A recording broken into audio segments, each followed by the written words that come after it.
Good afternoon, everybody, and welcome to Stan Ness's webinar on this fine Tuesday morning. Hopefully everybody's staying warm. Just a few housekeeping items before we jump into reaping the benefits, AEC firms and the new pass-through deduction. We are offering credits today, so there are going to be 3 polling questions throughout the presentation. If you would like credits, please answer these questions. We need an 85% crowd participation in order to move on through the presentation today. So there are going to be 3 of them. Just make sure that you guys are awake and paying attention this afternoon. If you have any questions throughout the broadcast, we do not monitor the chat box. We only monitor the questions box. So if you do have any, please type your questions into the question panel. And for anyone that wants to follow along with the presentation that Tom and Jen are going to go through today, you can download that in the handout section of the GoToWebinar pane. So without further ado, I will pass this off to Tom Mao and Jen Nelson. Well, good afternoon, everyone. This is Tom Mao. I'm the Director of Strategic Tax Services here at Stan Ness, and we thank all of you for joining us here today.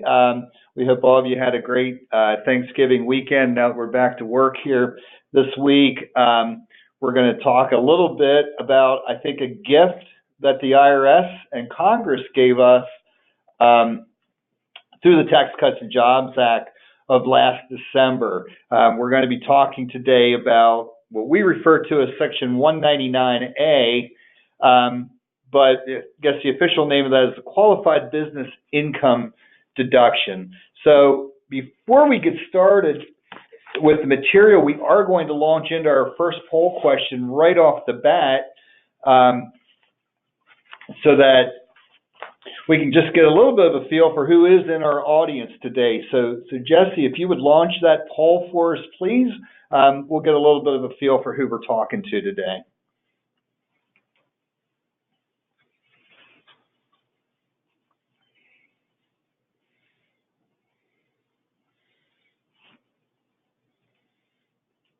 Okay, Jesse, how are we doing? Do we have our 85%?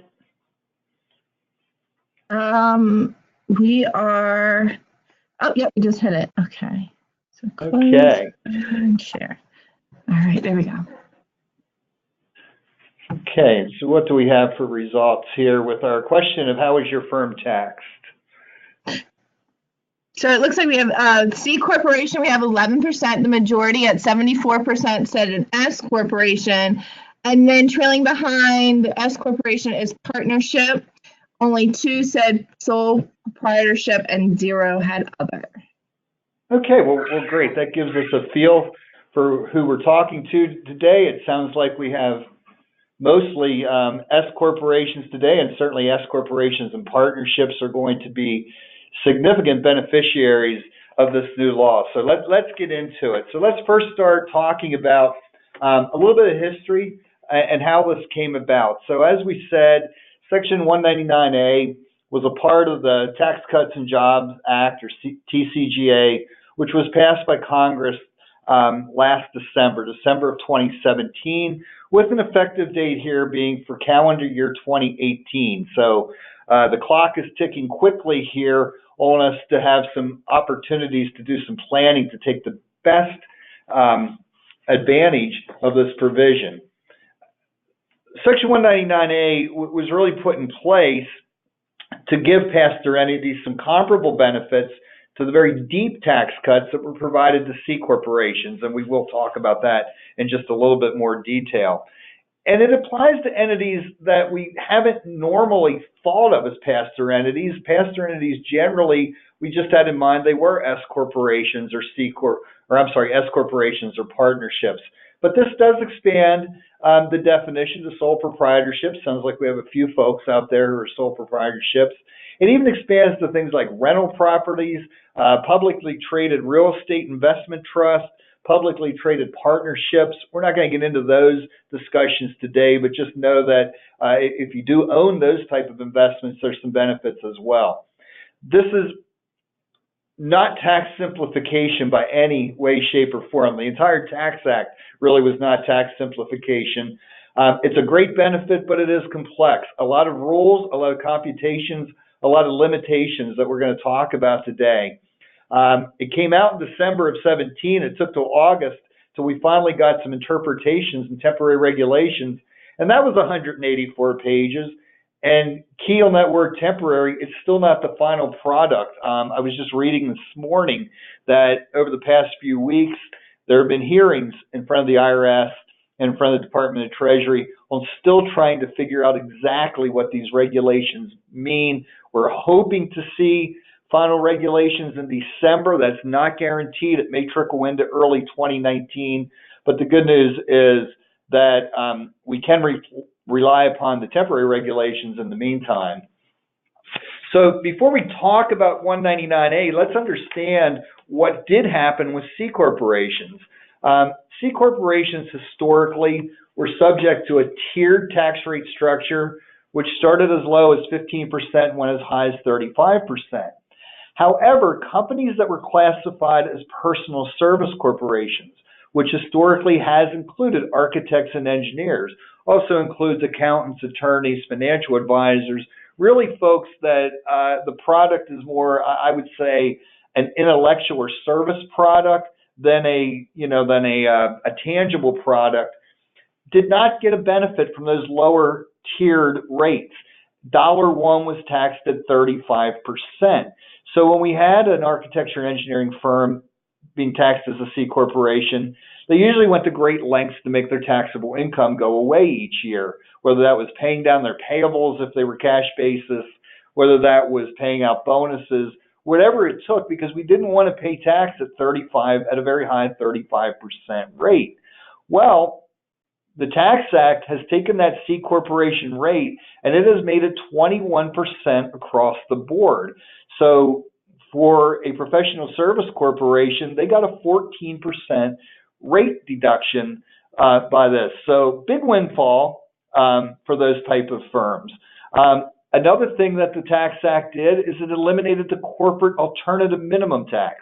The alternative minimum tax is another really parallel tax system to the regular tax that said after you come up with your tax under this maybe 35% calculation, we calculate it under the AMT rules, which disallow certain deductions and so on. Now, we rarely saw C corporations subject to the AMT, especially if you were paying tax at 35% because that rate was lower. Well, had they not eliminated the AMT, it would have negated some of the benefit of the 21% rate, because all of a sudden now those companies that were not subject to AMT probably would be. So in companion with the lower rate, AMT was eliminated. And it also should be noted that these C corporation changes were made permanent.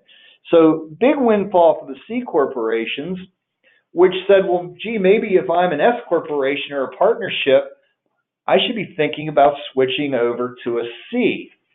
Well, to mitigate that, Section 199 was put in place. So just a review on the pass-through entities, as you, I'm sure, are aware, pass-through entities does not pay tax at the entity level. The income is passed through to the individual owners, and the tax is paid at the individual rate. Historically, individual rates were a 7-tiered system, starting as low as 10% and working their way up to as high as 39.6% as your income increased. Well, the TCJA also did reduce individual rates, but not as severely as it did the C corporation rates. The top rate dropped from 39.6 to 37%.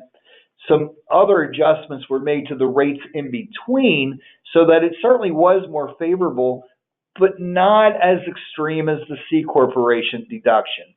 Also, alternative minimum tax was not eliminated for individuals. Again, some of the exemptions and phase-outs were raised, so less taxpayers may be subject to it, but it's still in place. And very importantly, the individual changes were not made permanent. Because of getting this law through the budgetary requirements and for President Trump to be able to get the support in the Senate, he had to keep the cost under $1.5 trillion. To do so, the individual changes have to expire after 2025. So that's a couple of important points there before we launch into this, to know big cuts for the C corporations, some cuts for S corporations and partnerships at the individual level, and also this permanent versus temporary. So as we walk forward, a lot of people, as I said, are going to start looking at, well, maybe I should look at C corporation. Well, to even the playing field, 199A was introduced, and what it is it's the ability to exclude up to 20% of a concept called qualified business income from taxation. And we're going to explain in detail what QBI is, but it's basically that income that's passed through from the S corporation or the partnership or the sole proprietorship to the individual to pay tax on. So if you do that math, and now you were subject otherwise to tax at the 37% rate, if 20% of that is exempt, you're really only paying at 80% of that rate, or 29.6%. It should also be noted that only on a married filing joint return, the 37% rate doesn't kick in until taxable income goes over $600,000. For example, if your income is up to $315,000, your top rate is 24%. So 80% of that is 19.2%. And all of a sudden, you now have a rate that's comparable or even lower than that new C corporation rate. So a lot of publicity, a lot of articles being written out in the media that, gee, maybe the pass-through is dead, these new C corporation rates. Well, I guess I would say to that, not so fast. We have to look at each individual circumstance, factor in the ability to fully use this 20% deduction, and make a decision. And there's other factors we'll talk about as well before we, pull the trigger and move to a C corporation. In fact, when we get done with our talk today, if you are one of those C corporations listening in, it might even make sense to think about going the other direction with that. So that's the history on the 199A. With that, I'm going to kick it over to Jen to start talking about the computation on this. But before we do that, I believe it's time for another polling question. So we'll go over to Jessie here so she can launch that. And our polling question today is, now that we know what type of entities you are, we just want to get a little bit of an idea what your comfort level has been with 199A so far, how much you've learned about it to date.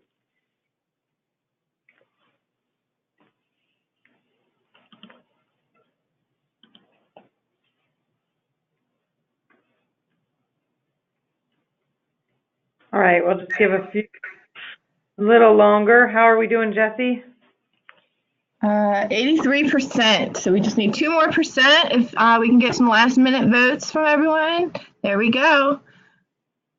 All right, so we're going to display the results. Can you see them, Jen? No. Okay, so 67% of them said they have read a few of the articles. 24% said they've never heard of it before today. And then 8 has studied in depth, and only 2% consider themselves an expert. Oh, wow. Great. All right. Well, I think most of you are in the right place then to learn a little more about Section 199A. So thanks, Tom, for the history there. I'd like to continue now on with a little bit on the computation of Section 199A, or the deduction. So we'll dig a little deeper here into the computational aspects. As we mentioned, and I'm sure you've all heard at this point, and we just mentioned earlier with Tom, this Section 199A is this 20% deduction for pass-throughs to compete with that lower corporate rate.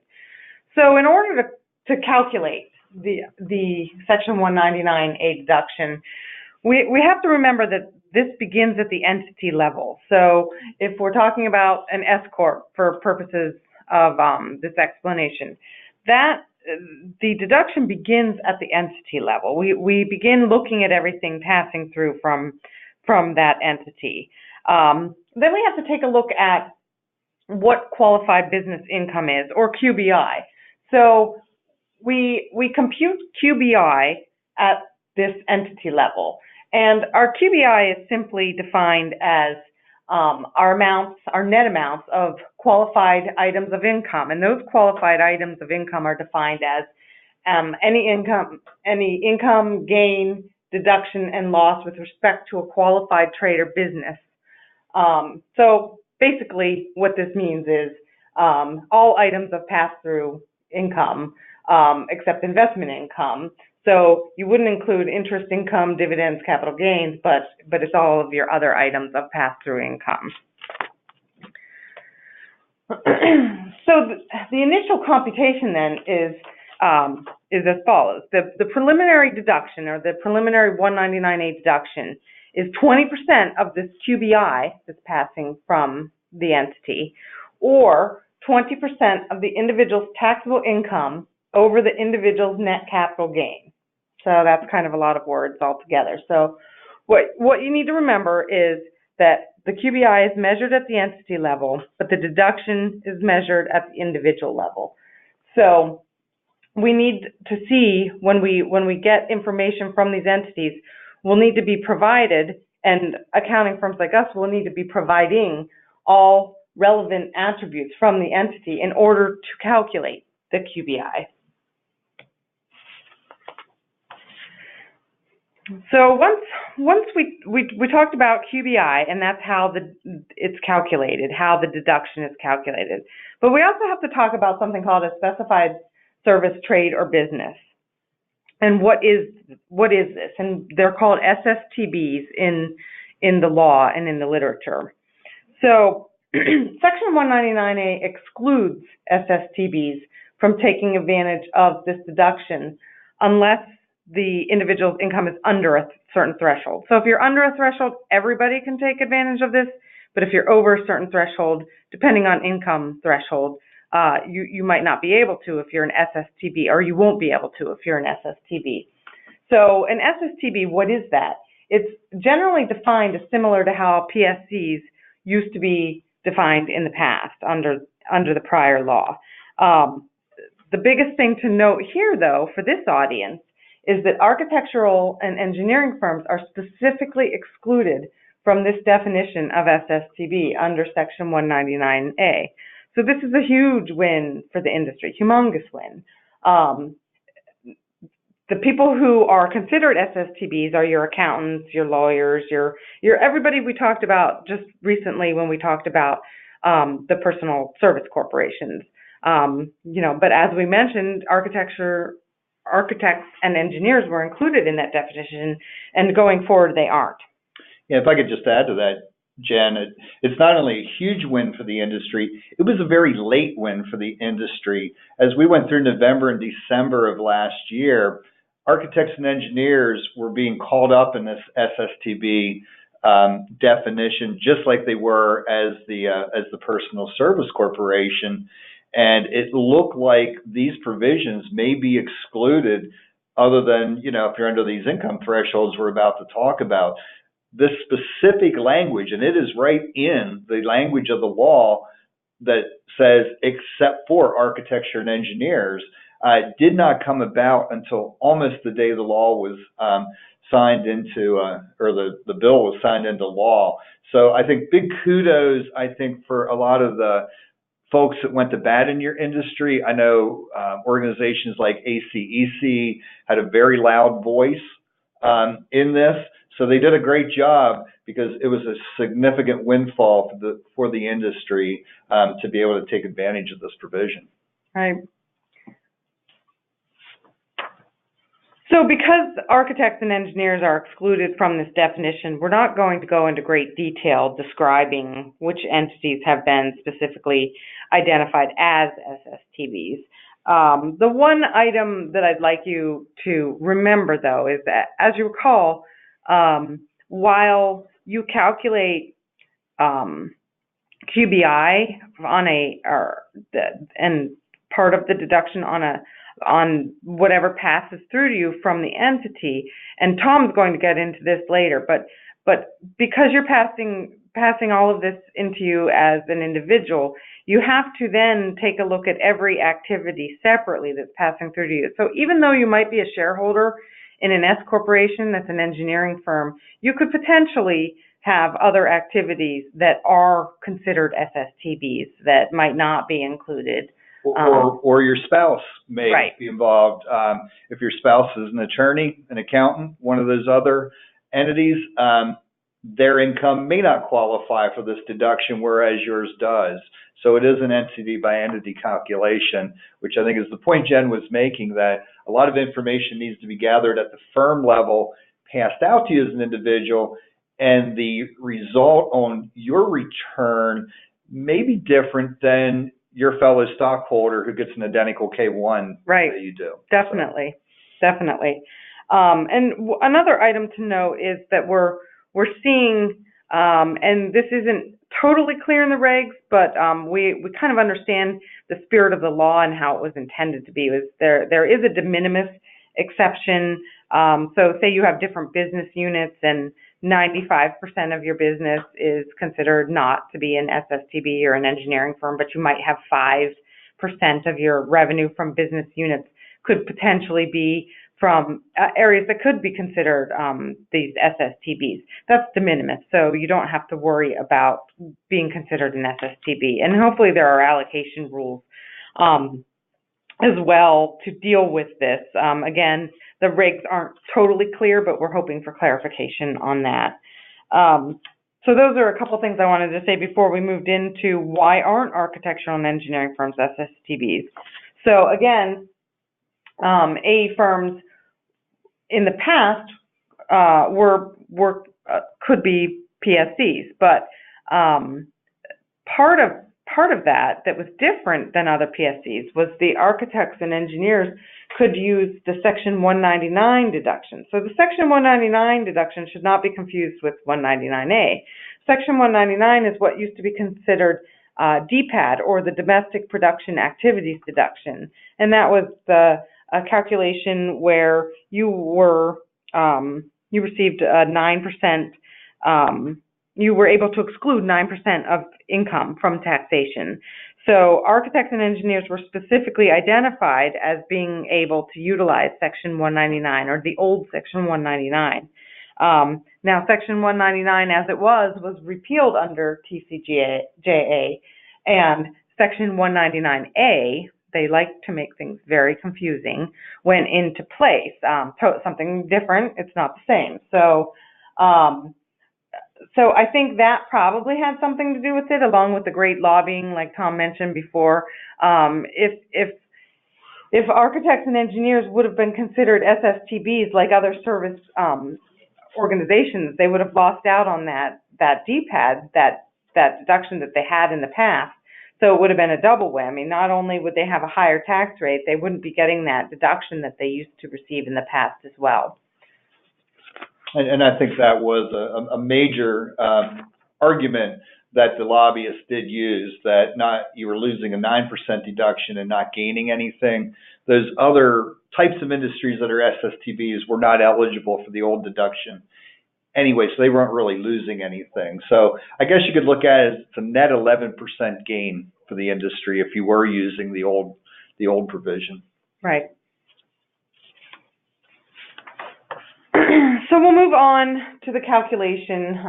Still gave you a little bit of history, but it's kind of an explanation of why, a little background of why this was huge, and why architects and engineers are able to use this. So we talked about QBI a little before, but now we're going to talk about how to calculate that deduction. So what needs to happen then is on the individual return. Remember, this is not done at the entity level, it's done at the individual level. We need the individuals on their personal information to aggregate their Section 199A deductions from all sources. And remember another thing, loss companies are going to reduce the benefits gained from productive or profitable entities. So it's a little different. You know, you always think you want that loss company to offset so you can get a benefit from it, but this actually can hurt you in terms of the deduction. It's going to lower that deduction for you. And what we're hoping to do through planning is maximize that deduction. So then we take a look then. There's several categories here we need to think about. There's, and I like to make it simple. So you have under, over, and between. We're not even going to talk about the SSTBs at this point because we're not really dealing with that. This is under, over, and between, and this is for architects and engineers who clearly qualify for the deduction. So if the individual is considered under the threshold, then this is individuals with taxable income without regard to the 199A deduction. It's $315,000 for married filing jointly and $157,500 for single and married filing separately. That's under. They are not subject to any further limitations and take the entire calculated deduction.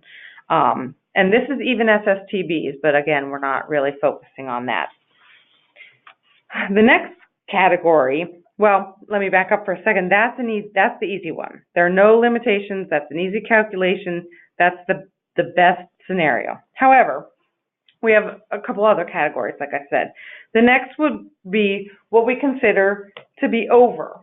This is married filing joint individual, and two individuals filing a married filing joint return with taxable income over $415,000 or $207,500 for single or married filing separately.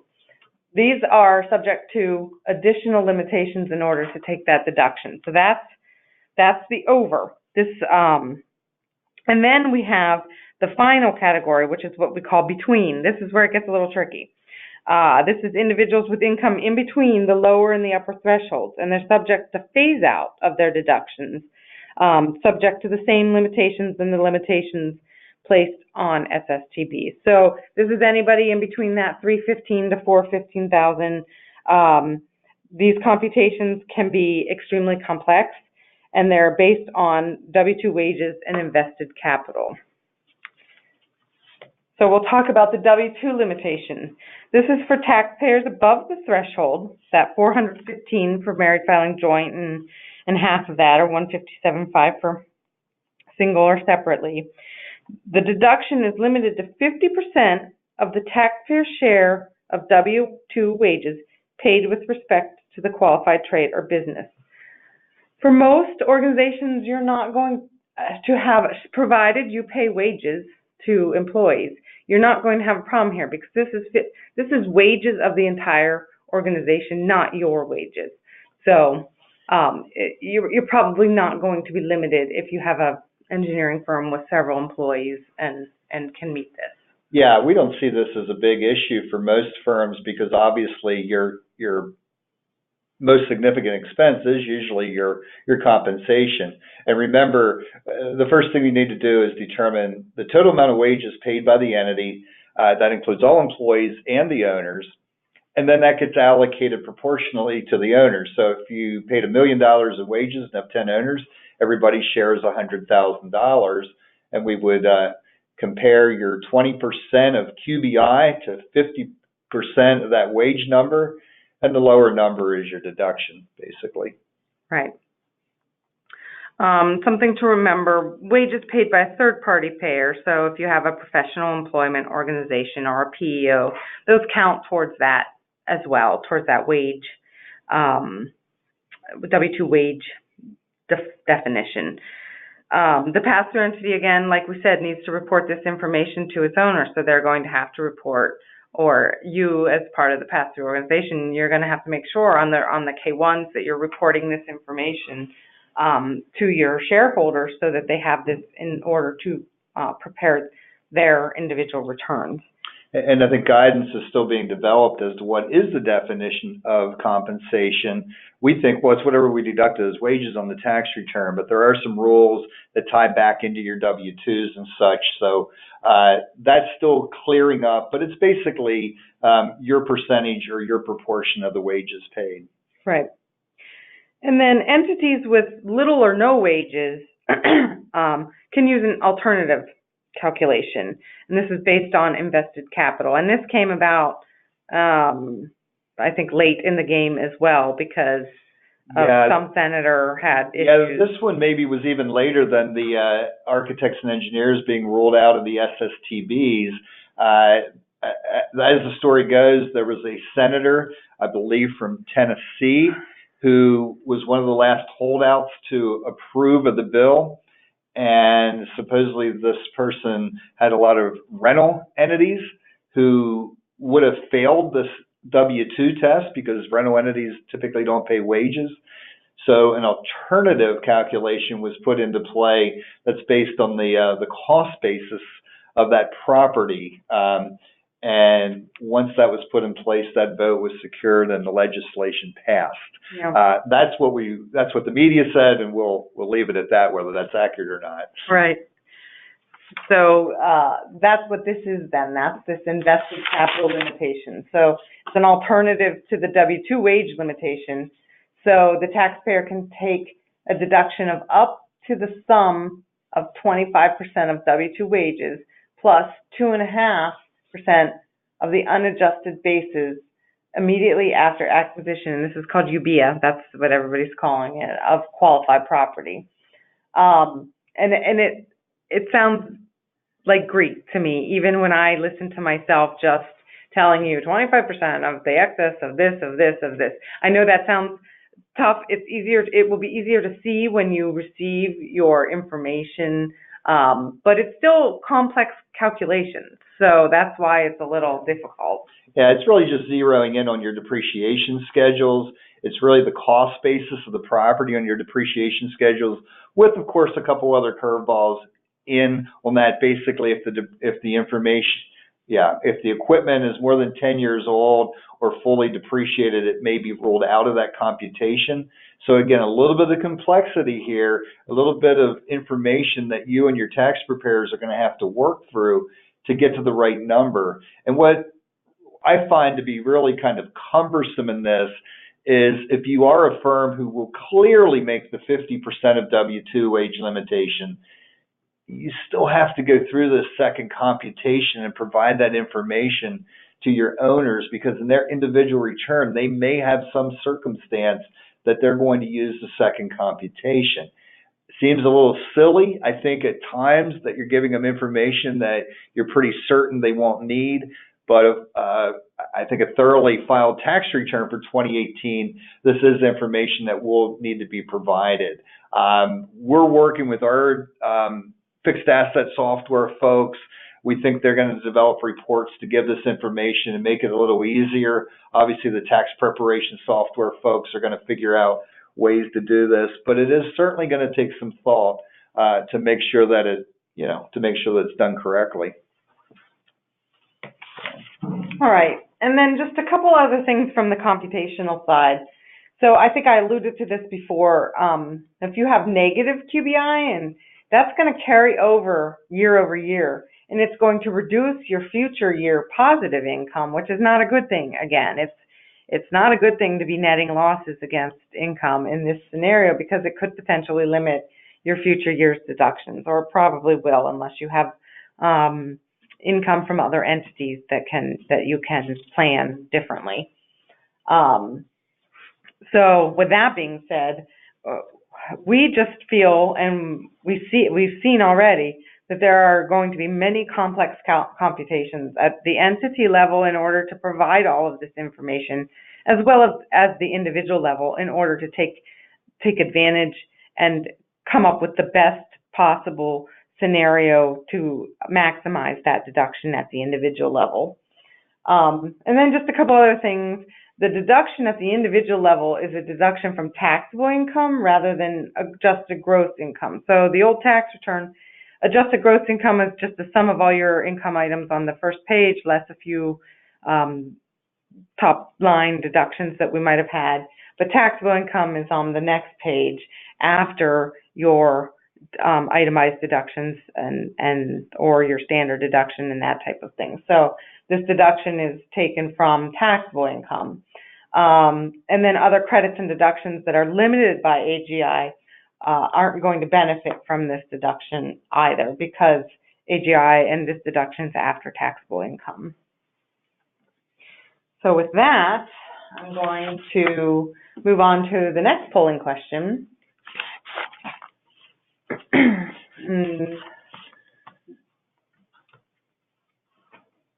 So Jesse, if you'll let us know the results on that one, and this one's pretty simple. We're just interested, kind of a takeoff from the last polling question based on your knowledge, just wondering, has anyone taken any proactive steps to maximize the 199A deduction at this point?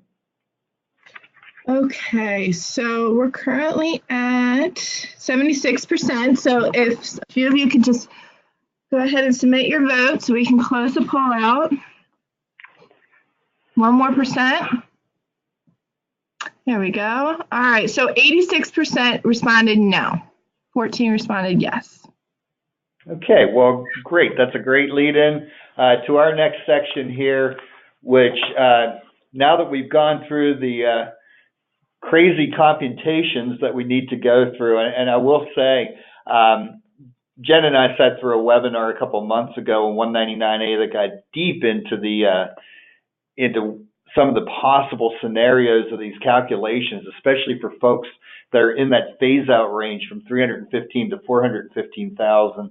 And I have to say, in my many years of practice, it was some of the most complex math and computations that I've ever seen. So as I said, simplification, this certainly isn't, but a great benefit, it certainly is. So I think that's part of our message here today, is don't be intimidated by it. That's what professionals like ourselves are here to help you out with. But certainly do be aware that we need to get started early, and we need to take a look at it and say, how can we best maximize our benefits? So these next couple of slides, we're going to walk through both some suggestions on things you might be able to do to maximize your deduction, but also some cautions to you of saying, well, don't create some unintended consequences by that. So the first area to talk about is S corporation owner's computation. Well, as Jen walked through the calculation of QBI, that QBI in essence is your bottom line or your taxable income. As she said, you adjust out investment type income if you have any of that, but it's basically what your bottom line. And obviously the bottom line would include a deduction for the wages that you pay to your owners. Now those owners are going to get taxed on that money through their W-2. They're also going to get taxed on what's left, on the bottom line through their K-1. So what if we lowered their compensation? QBI goes up, we get a bigger deduction. They're still paying tax theoretically on the same amount, it's just reclassified. Well, I think that's a solid strategy, but don't go too far with it, because even before TCJA, S corporation shareholder compensation has been an area of interest for the IRS.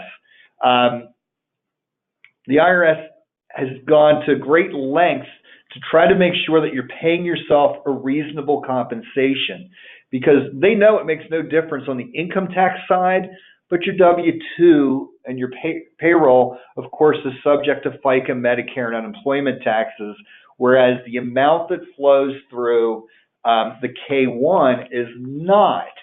So you can't lower that S corporation compensation the whole way down to to zero or a very low number, but you can at least take a look at that and say, can I carve a bit of that off and still be paying myself a market-based salary, what I would expect to get paid if I went to work for someone else, knowing that every dollar we reclassified back into QBI, potentially we're only going to pay tax on 80 cents on that dollar. We do expect that focus will maybe even ramp up even more than what it's done before. And also remember, we have this kind of conflicting need that we have to meet that W-2 limitation, that 50% of wages to meet that survey. So in a smaller firm where there might not be a lot of wages other than the owners, you could be shooting yourself in the foot. So you really have to crunch the numbers. You got to run the numbers and see if that works out. But it's certainly an area to consider. Partnerships are a little bit different story. Partnerships often pay their partners guaranteed payments rather than wages. Typically, a partner in a partnership doesn't get a W-2, but the guaranteed payments are treated much the same. They're subject to the self-employment tax, which is the equivalent of FICA and Medicare for the self-employed. But those guaranteed payments also work as a deduction and lower QBI. We think this is a big opportunity in partnerships that you can reclassify those guaranteed payments by looking at your partnership agreement and do special allocations, distributions of capital, increase that income. We don't think the IRS is as concerned about this because that higher income is still subject to that self-employment tax. They're not losing out on the payroll tax, if you will, by this reshifting. So that's an expectation. We don't think the partnership's going to get quite as much scrutiny as the S corporation. So you may, especially if you have two partners in a partnership and they're both taking similar guaranteed payments, we would suggest discontinuing the guaranteed payments and instead taking distributions of capital. And certainly, again, there's numbers that could be crunched there to make that happen. So I think that's a big opportunity there. But again, watch out for the W-2 wage limitation. You got to make sure that you're still going to be able to get that deduction, that you have enough W-2 wages from your other employees. Sole proprietorships, again, typically the sole proprietor obviously doesn't receive wages. But we think that some folks who are running as a single person shop may look to reclassify themselves. Someone who's getting a W-2 from a firm, say, I'm going to reclassify myself as self-employed to generate QBI. Well, we think that's going to be subject to scrutiny. If you're only working for one source, if you look like an employee, the IRS is probably going to classify you as an employee. And remember, you can only take this strategy so far anyway, because once you go over that 315 or 157.5 limit, you're probably going to be ruled out anyhow because you don't have any W-2 wages to meet those limitations. So I think sole proprietorships probably have the biggest challenge with maximizing the deduction of all the classifications, entity classifications. It may be time as a sole proprietorship to think about incorporating yourself as an S corporation. And obviously, that shouldn't be taken lightly because there's a lot of other considerations in doing that, cost being one of them. But it certainly is worth consideration and some discussion. We think a strategy that's available to everyone is what we call income management. Remember, if you can get your taxable income below that $315,000 level, as Jen said, none of these limits will apply. Well, there's other tax planning tools out there to utilize to reduce taxable income, and many of you have probably been using these already for other purposes. You can always increase retirement plan contributions to both yourself and your employees. If you're cash basis, you can delay an invoicing in December to defer some income into the next year or accelerate payment of your accounts payable. The new tax law has some very, very generous depreciation rules. So, that piece of equipment or that capital investment you were thinking about, you may want to accelerate into December if it makes the difference in getting under the limit and maximizing the deduction. And at the individual level, you can do some things as well, because again, remember the determination of whether you get the full deduction or not is at the individual level, not at the S corporation level. So as we said before, two stockholders getting the same amount of income may or may not get the same deduction because it's based on what else is on that personal return. What does their spouse do? What other type of investments they have? Right, and it is calculated, remember, after taxable income. So again, to your point, Tom, that two stockholders could be totally different. One could have a ton of itemized deductions, and one could have the standard deduction, and that's it. So. Yeah, so the planning's really two-part. You need to start at the entity level, but you're really not done until you take it down to the owner level. My last bullet point there says, well, if you're well under the income level this year, but you fear you may be over it next year, Well, then maybe do the opposite of these planning strategies and accelerate some income. Fiscal year pass-through entities really got a real nice windfall here. This isn't, I guess, so much a planning opportunity, but just an awareness. We know fiscal year pass-through entities are kind of the exception to the rule, but certainly within our firm, we do have some.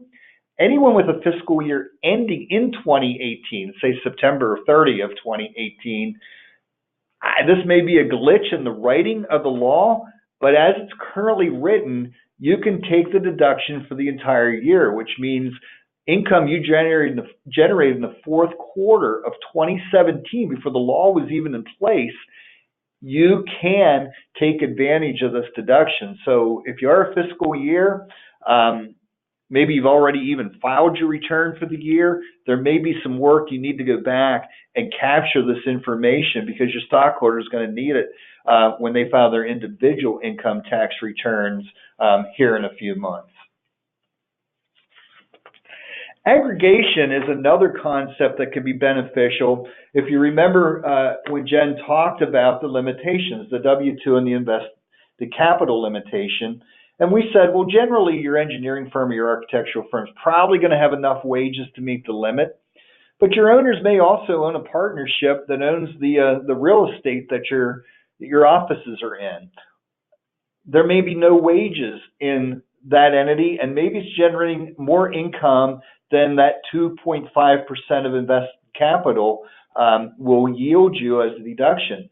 Well, we can make an election to aggregate those businesses as if they're one business unit, so that the rental entity gets the benefit of using those W-2 wages as well within their income. We do expect scrutiny that the IRS is going to look for, is there a natural business connection between the entities?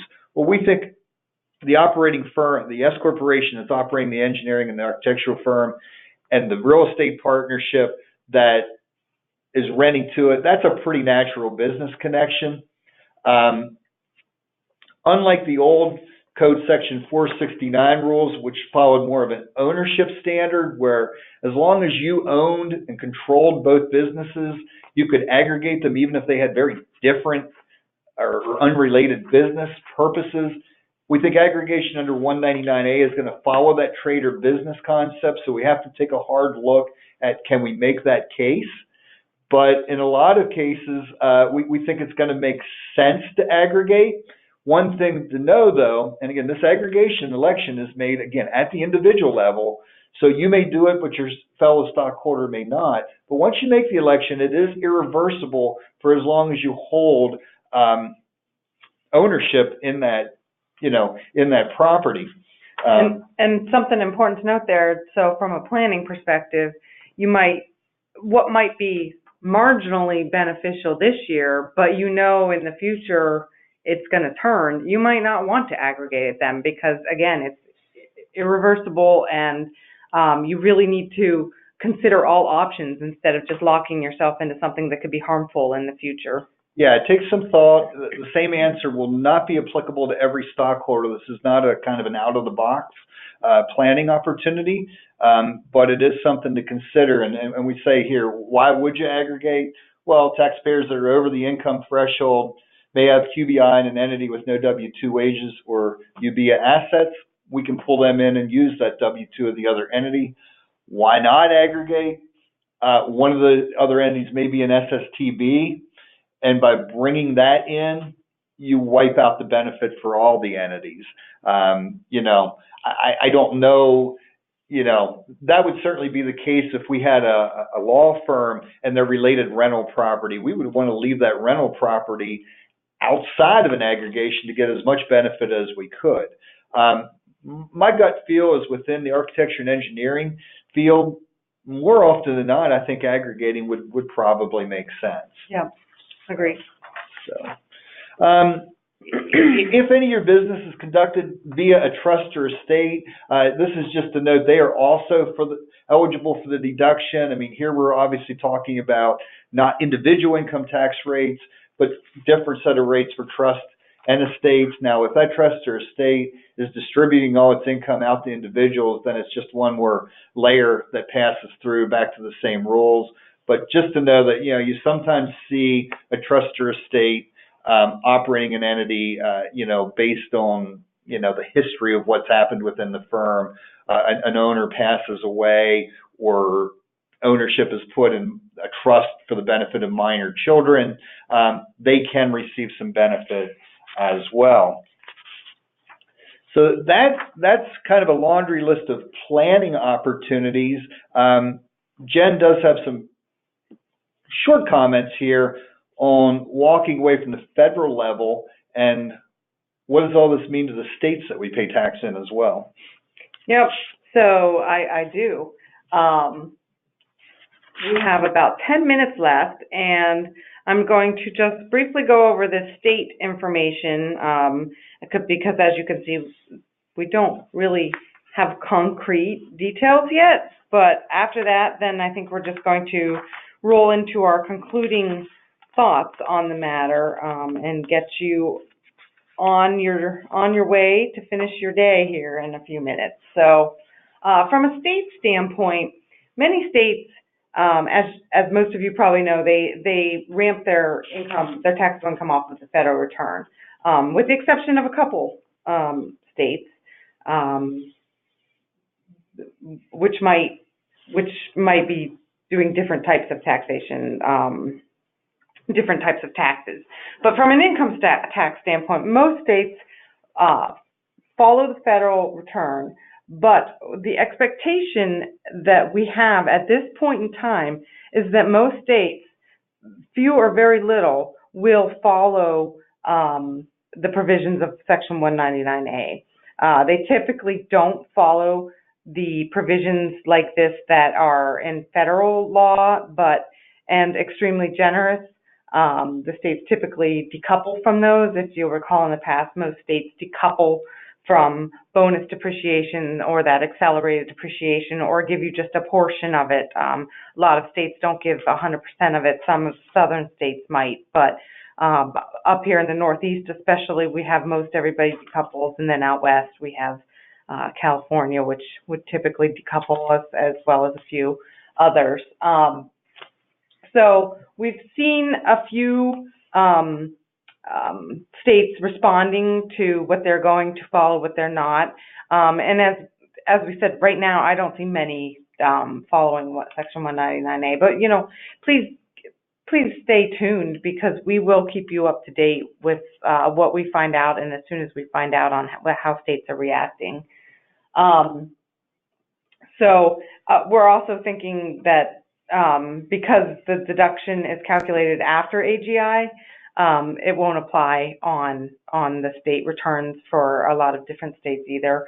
And then in a state like Pennsylvania, you're just taxed on income. There's no place to even calculate that deduction. So I think the moral of the story here is that most states are going to decouple from this, and we won't see many involving this in their returns or allowing the taxpayer to make use of this.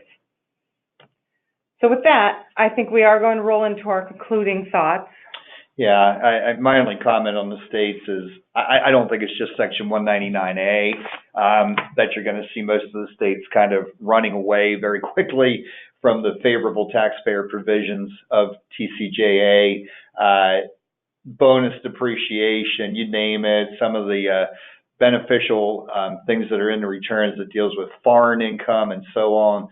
Those states that have made statements so far, have passed legislation, for the most part, are decoupling from that. So lots and lots of good news at the federal level, certainly tempered at the state level. But I think most tax planning begins at the federal level, because that's the bigger chunk of your tax bite. So, right.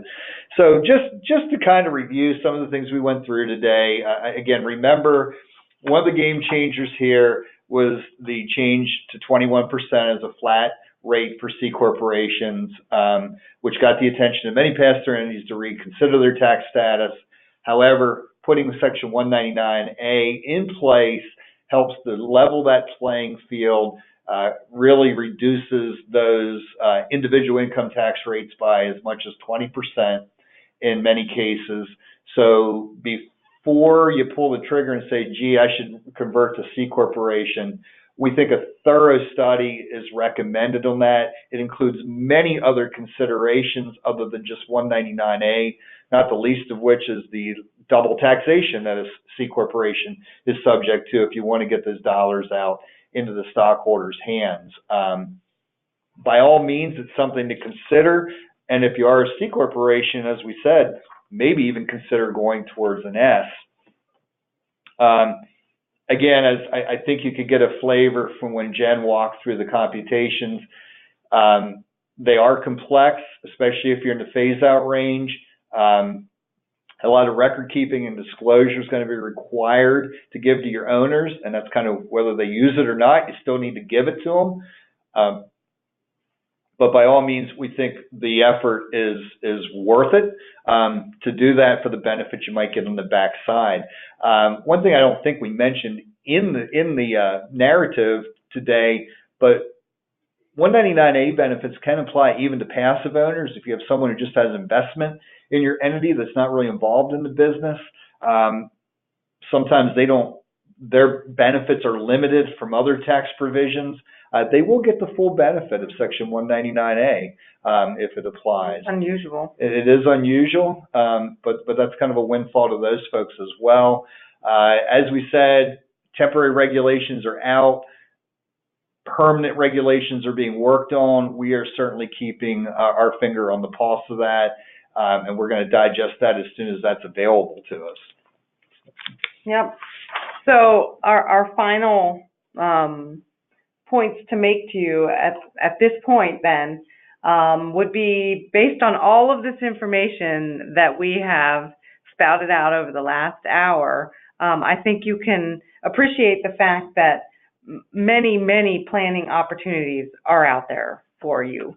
It's just what you want to do with the information that you're given and the information that your professionals, accountants can help you do here. I think that you still have a month to go till the end of the year. You might be able to do some things between now and the end of the year from a planning perspective to take advantage or to maximize your savings. And again, like I said, you really are going to need to work closely with your tax professionals on this. And as we've mentioned multiple times, we have been working with most of our clients on these matters, and we hope to continue to here over the next month finalize what we can and really plan for the best and plan for the future. So with that, I think we are about ready to end right on time. Yeah, and certainly any questions you have that you've either submitted already, or we encourage you to submit them with the evaluation that you'll be given. Please put any and all questions in there, and Jen and I will certainly be getting back to you with them in the next couple of days here. We'll certainly make every effort to respond to every question that folks have. So again, we thank you for your time this afternoon. We hope this was informative for you, and we hope each and every one of your firms can generate some very nice tax savings through this provision. So yes, thank you. Thank you.